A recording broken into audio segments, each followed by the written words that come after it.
Jesus Coffee, bon matin. Bonjour à vous, bonjour Jean-Pierre. T'as vu, bonjour.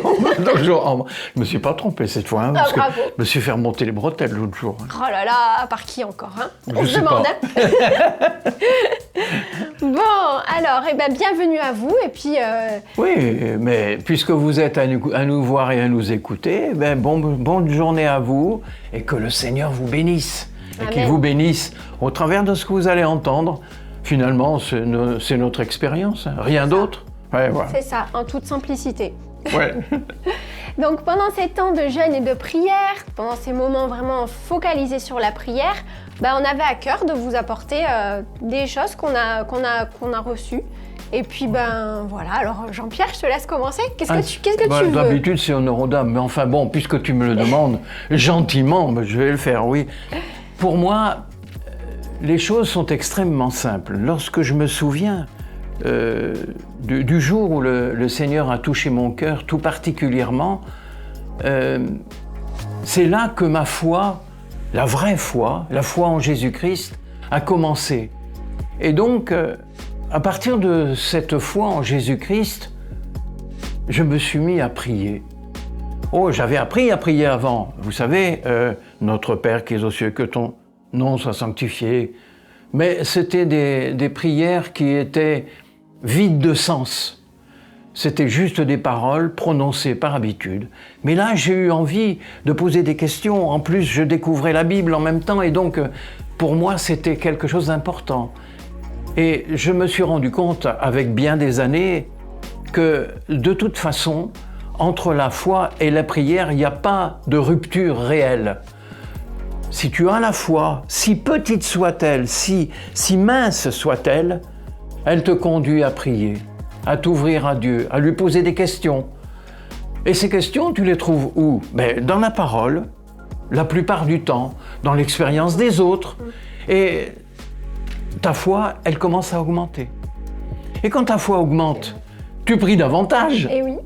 Et quand tu pries davantage, tu comprends des choses. Ah tiens, j'avais pas compris ça comme ça. Ah, le Seigneur m'a parlé au travers de ce que j'ai lu dans la parole. Et ta foi, elle augmente. C'est ça. Oh, elle augmente non pas comme un fruit qui grandirait comme ça, non, elle augmente parce que ta connaissance du Seigneur augmente. Et parce qu'elle augmente, tu as envie de poser d'autres questions. Et puis, il y a un moment où tu te rends compte qu'il ne faut pas que poser des questions. Il faut surtout commencer à lui demander ce qu'il veut pour sa vie. Et c'est une autre étape. Et voilà, et d'étape en étape, d'année en année, de jour en jour, même, je peux le dire, d'heure en heure, la connaissance du Seigneur, de sa volonté, elle augmente.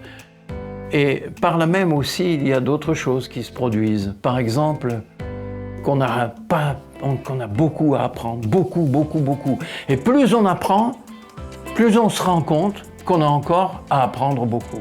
C'est vrai. Et c'est ça qui permet d'augmenter ce cycle foi, prière. Et au bout de la vie, on se rend compte qu'on n'a rien compris du tout. C'est vrai, et le danger, c'est de penser qu'on sait tout. Et là, oui, quand on découvre quelque chose, on s'imagine qu'on a tout compris d'un seul coup. En fait, c'est un peu vrai aussi quand même, hein, parce que si tu considères que découvrir Jésus, qu'il te sauve parce qu'il a versé son sang pour toi, c'est quand même une immense découverte. Ce n'est pas quelque chose de simple. Alors évidemment, le problème, c'est que cette petite chose, en fait, c'est une énorme chose. Et après, il faut fouiller dedans pour pouvoir trouver un petit peu partout ce dont on a besoin. Et, comme je l'ai dit tout à l'heure, découvrir la volonté du Seigneur pour nous. Tout à fait. Découvrir la volonté du Seigneur pour nous. Et combien c'est important de creuser, justement, comme tu disais dans la parole. Oui. Il y a tellement de réponses pour nos vies. Les réponses, on en trouve tous les jours quand on est assidu à ces lectures. Si vous lisez, si vous priez, vous entrez dans un circuit qui vous rapproche de plus en plus du Seigneur. Et grâce à cette approche qui augmente, les réponses arrivent. Et puis, c'est bien parce que c'est une espèce de balance. Au début, on est là. Et puis la connaissance que de Dieu, elle est là. Puis petit à petit, les choses bizarrement, elles s'avancent. Et quand on arrive ici en bas, bah, c'est là qu'on s'aperçoit qu'on a encore tout à apprendre. C'est ça. En fait, avec le Seigneur, c'est du donnant-donnant. Exactement. Tu donnes ton cœur, le Seigneur te répond et du coup, tu as envie d'encore plus. C'est vraiment du donnant-donnant. Évidemment. C'est extraordinaire. C'est ça le processus de la foi. Hein, finalement, les plus grands miracles, moi je pense honnêtement que les plus grands miracles ont lieu souvent au début de la vie avec le Seigneur. Non pas qu'après ils n'ont pas lieu, mais ils sont différents. Ce sont des miracles. Je sais pas moi, comme quelqu'un qui poserait ses pieds, tu sais, au début sur une passerelle en dur, hein, et puis qui après serait obligé de poser ses pieds sur des petites marches toutes petites et où il faut marcher tout doucement, mais où on va beaucoup plus loin, moins vite et beaucoup plus loin. C'est ça. C'est ça. Avec le Seigneur, c'est une aventure, c'est toujours plein de surprises, étonnant et c'est vraiment extraordinaire. Et c'est surtout ce que chacun d'entre nous, cette expérience peut la faire. Amen. C'est une expérience qui n'est pas réservée à une élite, même si on peut considérer que le fait de croire en Jésus nous fait accéder à une élite, finalement. Ah oui, Et oui, on devient enfant puisqu'avec le salut, c'est vraiment extraordinaire.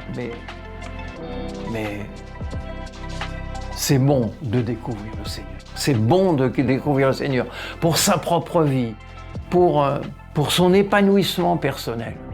Quand on en est au stade où on a la possibilité de ne plus demander quelque chose au Seigneur, mais de le remercier pour ce qu'il nous a déjà donné, on a fait un grand pas, je crois. C'est vrai. Hein? C'est vrai que moi, je peux vous le dire maintenant, après presque 50 ans passés avec le Seigneur, eh bien, je peux vous dire que je ne lui demande pas beaucoup de choses parce que je me rends compte de tout ce qu'il m'a donné. J'ai une vie qui me comble à l'heure actuelle. C'est pas une question d'argent, c'est pas une question de... C'est une vie où je suis comblé par sa présence, qui me pousse constamment à lui dire merci. Merci pour ta grâce, merci pour ton amour. Merci Seigneur, vraiment, cette vie-là, elle vaut le coup d'être vécue. Amen, ça donne envie. Alors on vous encourage aussi à grandir dans la foi et à recevoir du Seigneur et à donner encore au Seigneur. Et c'est vraiment un donnant-donnant, un échange, un partage avec le Seigneur. C'est vrai. Et lui, comme il a beaucoup plus à nous donner que nous à lui donner, on est susceptible d'en recevoir bien plus. C'est ça, exactement. Toujours plus de surprises. Et oui, et pour enchaîner justement avec ça, quand on vit une vie de foi, ben parfois, et ça arrive que dans nos vies, on soit confronté à des barrières, à des murs. Exactement. Tu vois de quoi je parle? Oui, je vois, oui. Et du coup, ces murs-là, qu'est-ce qu'on fait quand on se retrouve face à un mur? Et puis d'abord, c'est quoi ce mur? Les murs, ça peut être plusieurs choses dans nos vies. Ça peut être la peur, ça peut être la division, ça peut être le manque de communication avec Dieu, ça peut être le péché aussi qui nous sépare de Dieu. Tous ces murs-là, en fait, ça nous empêche d'aller plus loin avec Dieu. Ça nous sépare de la volonté de Dieu pour nos vies. Ça nous sépare de la destinée, de la mission que Dieu veut pour nos vies. Alors, qu'est-ce qu'on fait pour briser ces murs, Jean-Pierre? Comment on va s'y prendre? Ben, on se tape la tête contre. Se taper la tête contre les murs, c'est pas mal celle-là. J'avais pas pensé. Ouais, alors je sais pas si ça va marcher. Non, à mon avis, surtout si c'est un mur en béton. Oui, c'est ça. Des fois, les murs sont très épais, très solides. Même en parpaing, ils sont très solides. Ah, exactement. Et on a besoin d'outils qui sont encore plus solides qu'un mur. Et ces outils-là, ben, on peut les trouver avec Jésus. Et parmi ces outils, j'en ai sélectionné quelques-uns. Mais un qui me parle particulièrement et qui est aussi en rapport avec ce que tu disais justement, c'est la foi. La foi. La foi, c'est un outil qui peut nous permettre de briser les murs. Regardez dans l'histoire de Josué, quand ils sont à la ville de Jéricho. Qu'est-ce qu'ils font? Ils tournent autour de la muraille pendant 7 jours, et puis le 7e jour 7 fois, en sonnant de la trompette. Est-ce que l'arme, est-ce que l'outil qui a fait tomber la muraille, c'est la trompette? J'en doute, j'ai des doutes là, j'ai pas la foi. J'ai des doutes aussi, moi non plus là, j'ai pas la foi là-dessus. J'ai des doutes. Ce qui a fait tomber ces murs solides, cette grosse muraille, eh bien c'est la foi que tous ces hommes ont mis dans le fait que Dieu avait dit « vous ferez comme ça ». Ouais. C'était quelque chose d'impensable, c'était quelque chose du jamais vu. Et pourtant, la foi, elle a permis de faire tomber ces murailles. On a aussi l'obéissance. Quand Dieu te dit quelque chose, par exemple s'il te dit, s'il te dit quitte ce travail, toi tu peux te dire ah non, il est bien ce travail quand même, je gagne bien, je suis bien. Surtout si tu gagnes bien en plus. Exactement, surtout si tu gagnes bien. Pourquoi Seigneur tu me dis de quitter ce travail? Ah non, j'ai pas trop envie. Là tu commences à mettre un mur entre toi et Dieu. Et du coup, la désobéissance amène à être séparé de Dieu. Parce que tu rates le but. Tu rates le but de ce que Dieu veut pour toi. Ouais, Dieu veut quelque chose de précis pour toi. S'il te fait quitter ce travail, c'est pas pour rien, c'est pour une raison qu'il connaît. Peut-être toi, tu la connais pas encore, mais lui le sait. Et si tu montes un mur, tu es séparé de la mission que Dieu veut pour toi. Alors les bons outils, la foi, l'obéissance, l'amour. L'amour aussi, ça nous permet de faire tomber les murs. Par exemple, tu t'es fâché dans ta famille, si tu t'es fâché avec un ami et que tu pardonnes pas, c'est compliqué. Il y a des murs qui s'élèvent comme ça de non-pardon et qui te séparent aussi de la présence de Dieu. Parce que Dieu veut que l'on pardonne, Dieu veut que l'on aime son prochain comme soi-même. D'ailleurs, tu sais, je pensais à une chose. Moi, j'ai vu des cas où le simple fait de ne pas pardonner aboutit à de la haine. Oui. Quand elle n'y est pas au départ, je veux dire. Le simple fait de bloquer, ça produit de la haine. Et ça, c'est évidemment épouvantable. Exactement, parce que du coup, c'est toi qui deviens prisonnier de la haine. C'est pas des sentiments qui nous font nous réjouir. Ouais, c'est vrai. Le pardon, ça brise les murs. Ça brise les murs.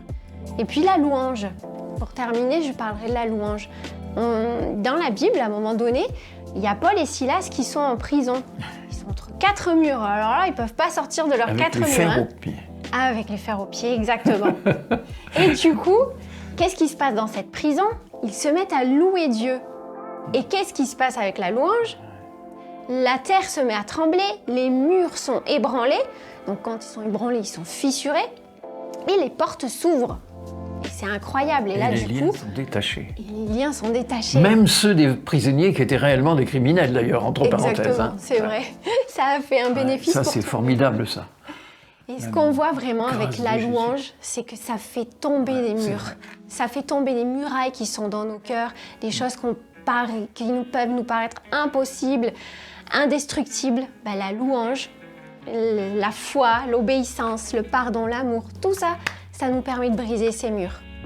Alors on vous encourage pendant cette semaine de prière, pendant cette semaine de jeûne encore, à continuer à persévérer et que tous ces outils-là qu'on vous a donnés, que tout ce qu'on vous a dit, ça puisse vous permettre de briser vos murs et d'avancer dans la foi. On va prier? Oui, on va prier. T'as un verset peut-être aussi? Un verset? Ouais. Alors, un verset. Moi j'ai un verset, oui, par rapport à ce qu'on a parlé. C'est dans Ésaïe 59, verset 2. Ce sont vos péchés qui vous cachent sa face et l'empêchent de vous écouter. Alors moi, je vous encourage à ne pas rater le but, parce que pécher, c'est rater le but. Je vous encourage vraiment à remettre votre vie en règle, afin que vous puissiez accéder librement avec Dieu, à Dieu, et qu'il n'y ait plus aucune barrière entre vous et Dieu. Oui, merci. C'est vrai, Seigneur. Eh bien, moi aussi, j'ai un verset en rapport avec la foi. C'est l'apôtre Pierre qui parle dans sa première épître et qui nous dit au verset 5 du chapitre 1er, « À vous qui êtes gardés en la puissance de Dieu par la foi, pour le salut prêt à être révélé dans les derniers temps, vous en tressaillez d'allégresse, Quoi que vous soyez maintenant pour un peu de temps, puisqu'il le faut, affligés par diverses épreuves. Voilà, la foi nous fait aussi traverser les épreuves et elle nous garde dans le Seigneur. Amen. Pour la gloire de son nom. Amen. Amen. On va prier, tu veux prier? Vas-y. Allez, je prie. Merci Seigneur pour cette journée. Merci pour ce que tu as fait pour nous. Merci Seigneur de bénir encore nos amis qui nous regardent. Oh, c'est vrai. De prier pour eux, pour que leur foi augmente, pour que tu les rencontres davantage. Seigneur, que les murs qu'ils peuvent avoir dans leur vie puissent être brisés en ton nom, Seigneur. Vrai. Que par la foi, les murs soient brisés, par l'amour, par le pardon, Seigneur, par la louange. Merci pour ce que tu vas faire dans le cœur de nos amis. Amen. Amen. Eh bien, passez une bonne journée. Bonne journée et Jesus Coffee. À demain. Church to be. À demain. Demain, au revoir. Bye bye.